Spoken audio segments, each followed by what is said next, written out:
நமஸ்காரம். லாஸ்ட் வீடியோல குரு பலன்னா என்னன்றத பத்தி பார்த்தோம்.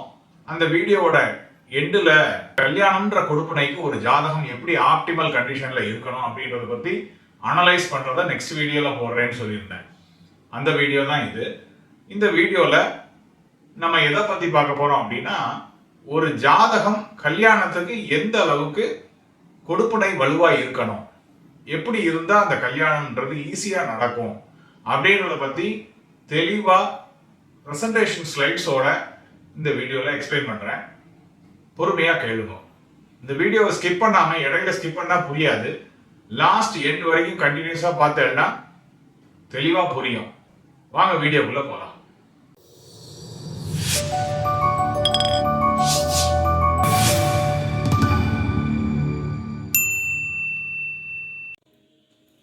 இப்போ ஸ்க்ரீனை பார்த்துனே வாங்க. டைட்டில் கொடுத்துருக்கேன், ஜாதகத்தில் திருமணம் ஆய்வு செய்யும் முறை. அதாவது ஒரு கல்யாணத்துக்கு ஒரு ஜாதகத்தை எப்படி அனலைஸ் பண்ணணும் அப்படின்றது தான் இப்போ ஃபுல்லாக பார்க்க போகிறோம். இப்போ ஆய்வுக்கு எடுத்துக்கொண்ட காரகம் அப்படின்றது பார்த்தீங்கன்னா கல்யாணம், திருமணம் அப்படின்றத எடுத்துக்கிறோம். இந்த திருமணம் அப்படின்றது ஒரு அகம் சார்ந்த காரகம்.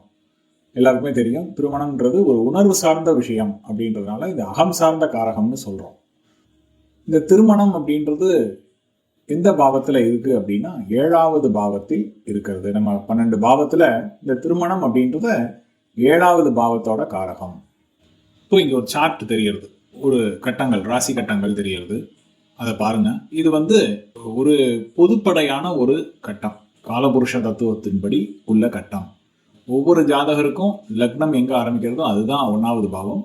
பட் காலபுருஷத்தின்படி லக்னம் அப்படின்றது மேஷத்தில் ஆரம்பிக்கிறது. அங்கே தான் 0 டிகிரி அப்படின்னு சொல்லுவாங்க. ஒரு கட்டம் முடியறதுக்கு 360 டிகிரி அப்படிங்கும்போது அது 12ஆம் பாவத்தில் முடியறது. இதில் 7வது பாவத்தை பாருங்க. 7வது பாவம் எங்கே இருக்கு? சரியா எதிர்க்க இருக்கு. 1வது பாவத்துக்கு எதிர்க்க 180 டிகிரி 1வது பாவத்துக்கு நேர் ஸ்ட்ரைட்டாக இருக்கு. அப்போ இதுலேருந்து என்ன தெரியறது அப்படின்னா, அதாவது ஒரு 360 டிகிரியில் பாதியில் இருக்குன்னு அர்த்தம். நாம் எதிரெதிரே சந்திக்கக்கூடிய நபர்கள் அப்படின்ற அந்த காரகம் அதில் இருக்கு. ஒருத்தரை சந்திக்கிறது. எங்கே சந்திப்போம்? ஒரு கடையில் போய் ஒரு பொருளை வாங்குறோம் அப்படின்னா அங்கே சந்திப்போம். ஒரு வியாபாரியை சந்திப்போம், வியாபாரி கஸ்டமரை சந்திப்பார். அப்போ அங்கே வியாபாரம் அப்படின்றது அந்த 7வது பாவத்தோட காரகம். அப்புறம் சமமான அப்படின்ற ஒரு காரகம் இருக்கு. 180 டிகிரின்றது ஒரு சமம் அப்படின்னு சொல்றாங்க இல்லையா?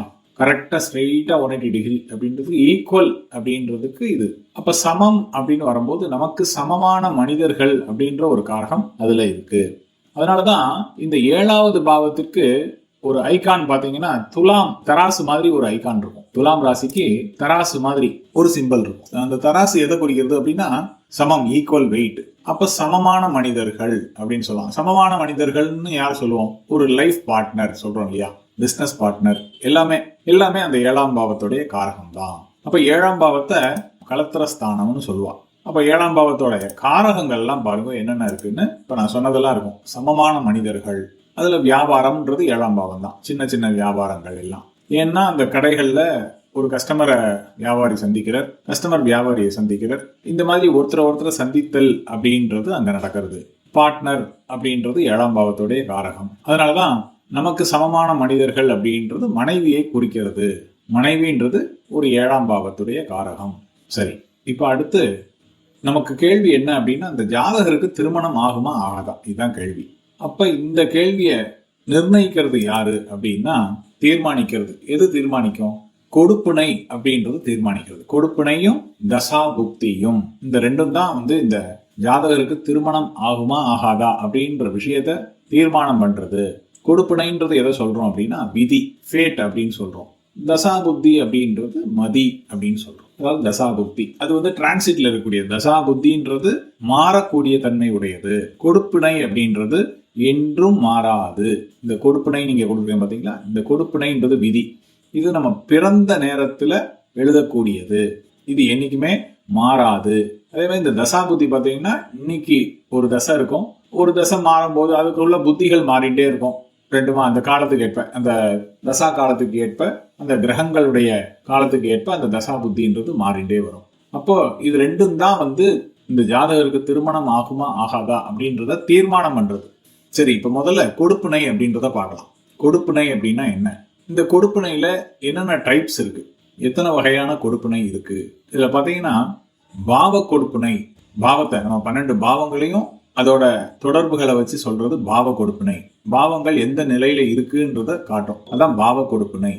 இன்னொன்னு பாத்தீங்கன்னா கிரக கொடுப்பினை.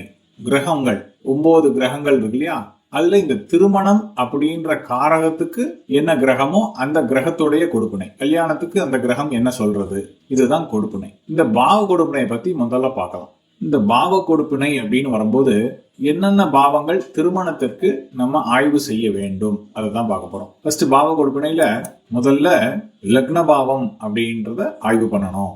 அதுக்கப்புறமா இந்த 7வது பாவம் அப்படின்றத ஆய்வு பண்ணணும். 7வது பாவம்ன்றது நம்ம கலத்திர பாவம் இல்லையா, திருமணத்திற்காக 7வது பாவத்தை ஆய்வு செய்யணும். அதுக்கப்புறம் 9வது பாவம், 9வது பாவத்தை ஆய்வு செய்யணும்.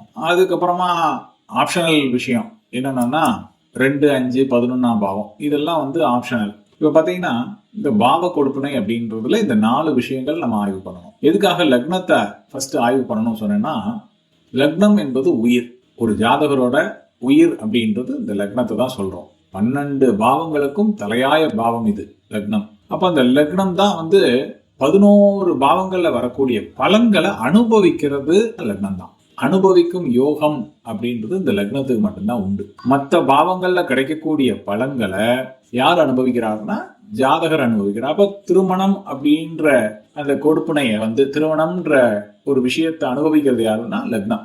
மிச்சம் இருக்கிற 11 பாவங்கள் நல்லா இருக்கு, லக்னம் மட்டும் சரியில்லை அப்படின்னா அந்த பலன்கள் லக்னத்தால அனுபவிக்க முடியாது. அதாவது அந்த ஜாதகரால எதையும் அந்த பலன்களை சரிவர அனுபவிக்க முடியாது. அதனாலதான் லக்ன பாவம் ஃபர்ஸ்ட் நல்லா இருக்கணும். அதுக்கப்புறம் 7வது பாவம். 7வது பாவம் அப்படின்றது என்ன, திருமணம் என்ற காரகத்திற்கான முக்கியமான பாவம்னு கொடுத்துருக்கேன். இப்ப திருமணம்ன்றத ஆய்வு செய்யும் போது 7வது பாவம் தான் பிரதானம். லக்ன பாவம் முக்கியம்தான், 7வது பாவம் அந்த காரக பாவம். அதனால இந்த திருமணம்ன்ற பாவத்திற்கு காரகத்திற்கு 7வது பாவத்தை ஆய்வு செய்யணும். அதுக்கப்புறமா 9வது பாவம்னு கொடுத்து, 9வது பாவம்ன்றது இயற்கை பாவம் சொல்லுவாங்க. இயற்கை பாவம் இறைவனோட அருள், கடவுளோட அனுகிரகம் அப்படின்றது இந்த 9ஆம் பாவம் தான். கடவுள் அனுகிரகம் இல்லைன்னா எந்த விஷயமும் நடக்காது. அதனால கடவுளுடைய அனுகிரகம் எது மூலமா கிடைக்கிறது, இந்த 9ஆம் பாவ கொடுப்பினை மூலமா கடவுள் அனுகிரகம் இந்த காரகத்துக்கு இருக்கா இல்லையா அதை ஆய்வு பண்றது. 3ஆச்சா. இது 3 வந்து மேண்டட்ரி. இந்த 3 ரொம்ப முக்கியமான விஷயம். இந்த 3 தான் கல்யாணத்தை நிர்ணயம் பண்றது. அதுக்கு மேல வந்து நம்ம ஆப்ஷனலா எது வேணும்னா பார்க்கலாம். எதுக்காக சொல்றேன் அப்படின்னா, இப்ப அந்த ஆப்ஷனல் சொல்றது எதுக்குன்னா, இந்த 2ஆம் பாவம்ன்றதுல குடும்பம் அப்படின்னு இருக்கு, பணம் அப்படின்ற காரகம் இருக்கு. இந்த 2ஆம் பாவம் இந்த 2 விஷயங்களும், குடும்பம் நல்லா இருக்கணும், கல்யாணம் ஆனதுக்கு அப்புறம் குடும்பம் நல்லா இருக்கணும், பண வரவு செலவு இது இல்லைன்னா குடும்பத்தை ரன் பண்ண முடியாது. அப்படின்றதுனால 2வது பாவத்தை ஆய்வு பண்றோம். அடுத்து 5ஆம் பாவம் குழந்தை பிறப்பு. கல்யாணம் பண்ண உடனே குழந்தை பிறப்புன்றது ரொம்ப முக்கியம். அதனால இந்த 5ஆம் பாவத்தையும் ஆய்வு பண்றோம். குடும்பம் சந்தோஷமாக இருக்கணும் அப்படின்னா, அது ஒரு மகிழ்ச்சி இருக்கணும் அப்படின்னா இந்த 11வது பாவம் நல்லா இருக்கும். அப்போ இது வந்து இது இல்லைனாலும் கல்யாணம் நடக்காது அப்படின்றது கிடையாது. ஆனா லக்ன பாவமும் 7ஆம் பாவம் 9ஆம் பாவம் இந்த 3 மேண்டேட்டரி. ஆனா இந்த விஷயங்களை பார்க்கறது ஒரு அடிஷனல், ஒரு ஆட் ஆன் மாதிரின்னு வச்சுக்கோங்களேன். அந்த மாதிரி அதுக்குதான் இது ஆப்ஷனல் அப்படின்னு கொடுத்துருக்கேன். இப்போ ரீகால் பண்ணுங்க. ஆய்வுக்கு எடுத்துக்கொண்ட காரகம் என்ன, திருமணம். ஃபர்ஸ்ட் திருமணம்ன்றத பார்க்கறதுக்கு முன்னாடி, திருமணம்ன்றது ஒரு அகம் சார்ந்த காரகம், நல்லா மனசுல வச்சுக்கணும். திருமணம்ன்றது ஒரு அகம் சார்ந்த காரகம். அப்போ இந்த ரூலை பாருங்க, கீழே இருக்கு. ஒரு அகம் சார்ந்த காரகத்திற்கு அதற்கான பாவ உபநட்சத்திர அதிபதி தான் நின்ற நட்சத்திர உபநட்சத்திர உப நட்சத்திரம் வழியாக அகம் சார்ந்த பாவங்களை தொடர்பு கொள்ள வேண்டும். இதுதான் விதி. ஒரு அகம் சார்ந்த காரகம் நல்லா இருக்கணும்னா அந்த பாவத்திற்கான உபநட்சத்திர அதிபதி நின்ற நட்சத்திரம் உபநட்சத்திரம் உப நட்சத்திரம் வழியாக அகம் சார்ந்த பாவங்களை தொடர்பு கொள்ள வேண்டும். இது சில பேருக்கு புரியும், சில பேருக்கு புரியறது கஷ்டம். புரியலைன்னா விட்டுருங்க, தப்பு இல்லை. இதை போய் ஆராய்ச்சி பண்ண வேண்டாம். இப்போ ரீகால் பண்ணுங்க. அகம் சார்ந்த பாவங்கள்னா என்னென்னு தெரியும், ஏற்கனவே நம்ம பழைய வீடியோக்கள்லாம் பார்த்துருப்போம். தெரியலன்னா பழைய வீடியோக்களை போய் பாருங்க. அகம் சார்ந்த பாவங்கள் எது? ஒற்றைப்படை பாவங்கள் 1, 3, 5, 7, 9, 11. இதுதான் அகம் சார்ந்த பாவங்கள் அப்படின்னு சொல்றோம். அதே மாதிரி புறம் சார்ந்த பாவங்கள் எது அப்படின்னா, பொருள் சார்ந்த பணம் சார்ந்த விஷயங்கள் எல்லாம் புறம் சார்ந்த பாவங்கள். எது அப்படின்னா இரட்டைப்படை பாவங்கள் 2, 4, 6, 8, 10, 12. இதெல்லாம் புறம் சார்ந்த காரகங்கள். இப்போ அகம்னா என்ன, புறம்னா என்னன்னு ஏற்கனவே பழைய ஒரு வீடியோ போட்டிருக்கேன், ஒரு 2 வீடியோ முன்னாடி போட்டிருக்கேன். அதை பார்த்தீங்கன்னா தெரியும், அகம் சார்ந்த காரகங்கள் என்னென்ன, புறம் சார்ந்த காரகங்கள் என்னென்ன. அதே மாதிரி தான் அகம் சார்ந்த காரகங்களுக்கு அகம் சார்ந்த பாவம் சப்போர்ட் பண்ணும். புறம் சார்ந்த காரகங்களுக்கு புறம் சார்ந்த பாவம் 100% சப்போர்ட் பண்ணும் அப்படின்றத நல்லா புரிஞ்சுக்கணும். இப்ப ஸ்கிரீன்ல பாருங்க, ஒரு ஜாதகத்துல 12 பாவ நிலைகள் 9 கிரக நிலைகள் அப்படின்னு கொடுத்துருக்கேன். இது வந்து ஒரு சாம்பிள் ஜாதகம். எல்லாருக்கும் இந்த மாதிரி ஒரு ஜாதகம் போட்டோம் அப்படின்னா 12 பாவத்தோட அதிபதிகள், நட்சத்திராதிபதி, உபநட்சத்திராதிபதி, உப நட்சத்திராதிபதி அப்படின்னு ஒரு பாவத்துக்கு 3 அதிபதிகள். இந்த 3 தான் ரொம்ப முக்கியம். நட்சத்திரம், உபநட்சத்திரம், உப நட்சத்திரம். அப்போ இந்த 12 பாவ நிலைகள்ல உள்ள நட்சத்திரம், உபநட்சத்திரம், உப நட்சத்திரம் இங்க கொடுத்துருக்கேன். அதே மாதிரி கிரகத்துக்கு 9 கிரகங்களுக்கு உள்ள நட்சத்திரம், உபநட்சத்திரம், உப நட்சத்திரம் அப்படின்னு இங்க கொடுத்துருக்கேன். இப்ப இது வந்து ஒரு சாம்பிள் ஜாதகம், ஒருத்தரோட ஜாதகம். இவரோட ஜாதகத்துக்கு இப்ப திருமணம் அப்படின்றது எப்படி நடக்கும், எப்படி இருக்கணும் அப்படின்றது இந்த ஜாதகத்துல பார்க்கலாம். இதுல பாருங்க, இந்த 3 அதிபதிகள்ல எது வலிமை வாய்ந்தது அப்படின்னா இந்த உபநட்சத்திர அதிபதி தான். அதனாலதான் அதை ஹைலைட் பண்ணி காட்டுறேன். உபநட்சத்திர அதிபதி அப்படின்றது டிசைடர் அப்படின்னு சொல்லக்கூடியது. அதுதான் ரொம்ப வலிமை வாய்ந்தது, அதுதான் முடிவு பண்றது. அந்த உபநட்சத்திர அதிபதி தான் நம்ம செயலை தீர்மானிக்கும். இப்ப ரூலை பாருங்க, ஒரு அகம் சார்ந்த காரகத்திற்கு அதற்கான பாவ உபநட்சத்திர அதிபதி, அந்த பாவ உபநட்சத்திர அதிபதி தான் இந்த இது. இப்ப தான் நின்ற நட்சத்திர உபநட்சத்திர உப நட்சத்திரம் வழியாக அப்படின்றத இன்னுமே பார்க்கலாம். இப்ப இங்க பாருங்க, இன்னொரு ஸ்லைடு வருது பாருங்க. இதுல பாத்தீங்கன்னா பாவ தொடர்புகள் அப்படின்னு இருக்கு. இந்த பாவ உபநட்சத்திர அதிபதின்னு இருக்கு இல்லையா, இந்த பாவ உபநட்சத்திர அதிபதி இதைத்தான் வந்து நம்ம அது நின்ற, அதாவது தான் நின்ற உபநட்சத்திர, நட்சத்திர உபநட்சத்திர உபநட்சத்திர வழியாக நீங்க கொடுத்துருக்கேன் இல்லையா. அப்போ இந்த சப்ளாடு அது நின்ற நட்சத்திரம் உபநட்சத்திரம் இங்க இருக்கு, உப நட்சத்திரம் இங்க இல்ல. அது வந்து இன்னும் டீப்பா போனாதான் அது தேவை. அதனால இந்த 2 மட்டும் இப்போதைக்கு போதும். இந்த பாவ உபாதிபதி இங்க என்ன இருக்கோ அப்படியே இங்க இருக்கும். பாத்தீங்கன்னா தெரியும், அங்க 1வது பாவத்துக்கு கேது, அதே மாதிரி 1ஆம் பாவத்துக்கு கேது. அப்போ இந்த பாவ உபாதிபதி தான் நின்ற நட்சத்திரம், இந்த உபாதிபதியோட நட்சத்திரம், அதோட உப நட்சத்திரம், அது வழியா பெறக்கூடிய தொடர்புகள் அப்படின்றது தான் இந்த ஃபைனல் ரிசல்ட். இதுல பாத்தீங்கன்னா திருமணம் அப்படின்றதுக்கு என்னென்ன பாவங்கள்ல ஆய்வு பண்ணணும் அப்படின்றது இங்க கிரீன் கலர்ல ஹைலைட் பண்ணி காட்டுறேன். இந்த பாக்ஸ் போட்டு காட்டுறேன் பாருங்க. லக்ன பாவத்தை ஆய்வு பண்ணணும்னு பார்த்தோம், 7ஆம் பாவத்தை பார்த்தோம், மேண்டேட்ரி. 9ஆம் பாவம் அதுவும் மேண்டேட்ரி. இப்ப இந்த 3 பாவங்களை பாருங்க. இந்த உபநட்சத்திர அதிபதி தான் நின்ற நட்சத்திரம் வழியாக பெறக்கூடிய தொடர்புகள் அப்படின்றது அகம் சார்ந்த தொடர்புகளை இருக்கணும் இல்லையா. தான் நின்ற நட்சத்திர உபநட்சத்திர உப நட்சத்திரம் வழியாக அகம் சார்ந்த பாவங்களை தொடர்பு கொள்ள வேண்டும். எப்படி தொடர்பு கொண்டு பாத்தீங்களா, ஒரு சப்ளாடு தான் நின்ற நட்சத்திர உபநட்சத்திரம் வழியாக அதே அகம் சார்ந்த பாவங்களை தொட்டிருக்கு. அதே மாதிரி 7ஆம் பாவ கொடுப்பினையை பாருங்க, அதே சப்ளாடு நட்சத்திர உபநட்சத்திரம் வழியாக அகம் சார்ந்த பாவங்களை தொட்டிருக்கு. அதே மாதிரி 9ஆம் பாவ சப்ளாடு பாருங்க, நட்சத்திர உபநட்சத்திரம் வழியாக அகம் சார்ந்த பாவங்களை தொட்டிருக்கு. அப்ப இந்த ஜாதகருக்கு திருமணம் கரெக்டான டயத்துல ஆகும், எந்த வித டிலேயும் இருக்காது. அந்த காலம் கரெக்டா வரும்போது மெனக்கிடவே வேண்டாம், கண்ணை மூடின்னு இருந்தாலே டக்குன்னு அந்த கரெக்டான அந்த காலத்துல அந்த வரன்கள் வரும். உடனே திருமணம் சீக்கிரமாக ஆகக்கூடிய ஜாதகர் அப்படின்னு இதுல தெரியுது. ஓகேவா. இப்போ இந்த ஸ்லைட பாருங்க. ஒருவேளை இந்த அகம் சார்ந்த பாவங்கள் எல்லாம் பாருங்க, 1 இந்த 7ஆம் பாவத்தை பாருங்க, 9ஆம் பாவம், இந்த 3ஐயும் இங்க பாத்தீங்கன்னா ஒரு ரெட்டப்பட தொடர்புல இருக்கு. இந்த மாதிரி ஜாதகம் இருக்கும். இப்படித்தான் இருக்கணும் இல்ல, எப்படி வேணா காம்பினேஷன்ல இருக்கலாம். 2 5 8 12, 3 7 10, அந்த மாதிரி எந்த காம்பினேஷன்ல வேணாலும் இருக்கலாம். இப்போ இது வேற ஒருத்தரோட ஜாதகம். இந்த ஜாதகத்தை பாத்தீங்கன்னா இந்த 7ஆம் பாவத்தோட கொடுமையை பாருங்க, 4 6 10 தொடர்பு. அப்ப இந்த ஜாதகருக்கு திருமணம் அப்படின்றது கொஞ்சம் தாமதத்தை காட்டுறது. ஒரு அகம் சார்ந்த பாவம் புறம் சார்ந்த பாவங்களை தொட்டு இருக்கிறதுனால இந்த திருமணம்ன்ற விஷயம் தாமதத்தை கொடுக்கும் இந்த ஜாதகருக்கு. ஓகேவா. இப்படி புரிஞ்சுக்கணும். இதுதான் வந்து ரொம்ப முக்கியம். இப்படிதான் வந்து ஜாதகத்தை அனலைஸ் பண்றது. சரி, இதுதான் கொடுப்புனை அப்படின்னு சொல்றோம். இப்போ கொடுப்புனையில என்னென்னலாம் பார்த்தோம் அப்படின்னா, லக்ன பாவம் எப்படி இருக்கணும்னு பார்த்தோம், 7ஆம் பாவம் எப்படி இருக்கணும்னு பார்த்தோம், 9ஆம் பாவம் எப்படி இருக்கணும்னு பார்த்தோம். அதுக்கப்புறம் 2 5 11ஆம் பாவம் அதே மாதிரி நல்லா அகம் சார்ந்த தொடர்புல இருந்தது அப்படின்னா அதுவும் ஆடட் அட்வான்டேஜ் அப்படின்னு வச்சுக்கோங்களேன். இப்ப பாவ கொடுப்புனை அப்படின்றது எல்லாருக்கும் புரிஞ்சிருக்கும். நெக்ஸ்ட் கிரக கொடுப்புனை. கிரக கொடுப்புனை அப்படின்னு வரும்போது இங்க பாருங்க, கீழே கொடுத்துருக்கேன். ஆண் ஜாதகமாக இருந்தா சுக்கிரனை பார்க்கணும், பெண் ஜாதகமாக இருந்தா செவ்வாயை பார்க்கணும். ஏன் இந்த ஆண் ஜாதகம்னா சுக்கிரன், பெண் ஜாதகம்னா செவ்வாய் அப்படின்னா, ஆணுக்கு இந்த சுக்கிரன்ற கிரகம் பெண் இல்லையா, அப்ப ஆணுக்கு பெண்ணை தானே நம்ம பார்க்கிறோம். அப்போ ஆணுக்கு சுக்கிரன் கிரகத்தை நம்ம பார்க்கிறோம். அப்போ பெண்ணுக்கு செவ்வாய்ன்றது ஒரு ஆண் கிரகம் அப்படின்றதுனால பெண்ணுக்கு செவ்வாயை பார்க்கிறோம். இப்போ இந்த ஸ்லைட பாருங்க, அதே தான். இப்போ நம்ம ஏற்கனவே பாவ நிலைகளை பார்த்தோம் இல்லையா. இப்போ கிரக நிலைகளை பார்க்குறோம். கிரக காரகத்தை ஆய்வு பண்றோம். கிரக காரகம் அதே மாதிரி சப்ளாடை இங்கே ஹைலைட் பண்ணி காட்டுறேன்.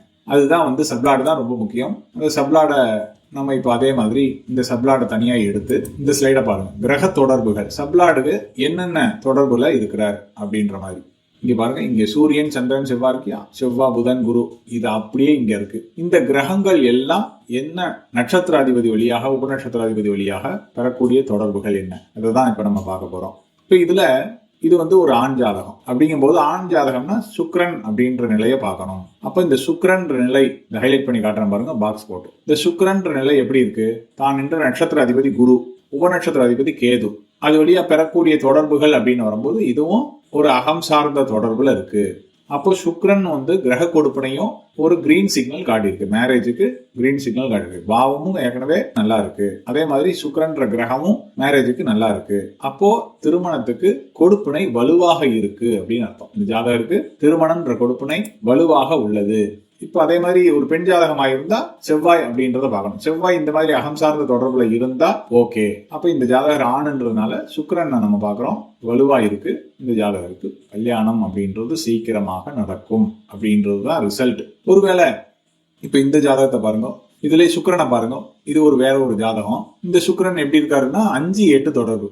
அப்போ 5-8 தொடர்பு அப்படிங்கும் போது நேச்சராவே இங்க ஒரு தடை அப்படின்றது இங்க தெரியுது. அப்ப இந்த மாதிரி இருந்தா ஒரு சின்ன தடையோ தாமதமோ ஏதோ நடக்கும். கல்யாணம் சீக்கிரம் நடக்காது அப்படின்றத புரிஞ்சுக்கணும். இதுதான் அந்த ஜாதகத்தை இப்படி பார்த்து கரெக்டா நம்ம ஜாதகம் இந்த மாதிரி இருக்கா ஆராய்ச்சி பண்ணிட்டு அதுக்கப்புறம் நம்ம இது பண்ணணும். இப்போ கிரக கொடுப்பனை ஆணுக்கு என்ன எப்படி பார்க்கணுன்றதை பார்த்தோம், பெண்ணுக்கு எப்படி பார்க்கணுன்றதையும் பார்த்தோம். இப்போ அடுத்து தசாபுக்தி அப்படின்றத பார்க்கலாம். தசாபுத்தி அப்படின்றது வேற ஒன்றும் இல்லை, இதே மாதிரி தான். இந்த தசாபுத்தின்றது அந்த கரண்ட் பீரியட்ல தசாபுத்தி எப்படி இருக்கு. இந்த ஜாதகருக்கு நடப்பு தசாநாதன் மற்றும் புக்திநாதன் அகம் சார்ந்த பாவத்தை தொடர்பு கொண்டால் சிறப்பு அப்படின்னு கொடுத்துருக்கேன். அதாவது கரண்ட் அவங்க எப்ப நீங்க ஜாதகத்தை பாக்குறீங்களோ அந்த பீரியட் என்ன தசையோ என்ன புக்தி நடக்கிறதோ அது ஒரு அகம் சார்ந்த பாவத்துல இருந்தா இன்னும் கூடுதல் சிறப்பு. என்னதான் இருந்தாலும் கொடுப்பினை வலுவா இருந்தா தசா புத்திக்கு அங்க கொஞ்சம் வேலை இல்லை. கொடுப்பினை நல்லா வலுவா, இப்ப நான் காட்டின ஜாதகம் மாதிரி கொடுப்பினை வலுவா அகம் சார்ந்த தொடர்புக்கு அகம் சார்ந்த பாவங்கள் வலுவாக இருந்தா தசாபுத்தியால ஒன்றும் பண்ண முடியாது. என்னதான் தசாபுத்தியில ஒரு ரெட்டப்பட தொடர்போ இல்ல ஒரு 8 தொடர்பு வந்தா கூட இந்த கொடுப்பினை வலுவா இருந்ததுன்னா பிரச்சனை ஒன்றும் வராது அப்படின்றத நல்லா தெரிஞ்சுக்கணும். இந்த வீடியோ பிடிச்சிருந்தா லைக் பண்ணுங்க, ஷேர் பண்ணுங்க, சப்ஸ்கிரைப் பண்ணுங்க. இன்னொரு வீடியோவில் உங்களை வந்து சந்திக்கும் வரை உங்களிடமிருந்து விடைபெறுவது உங்கள் ஜோதிடர் முரளி. நன்றி.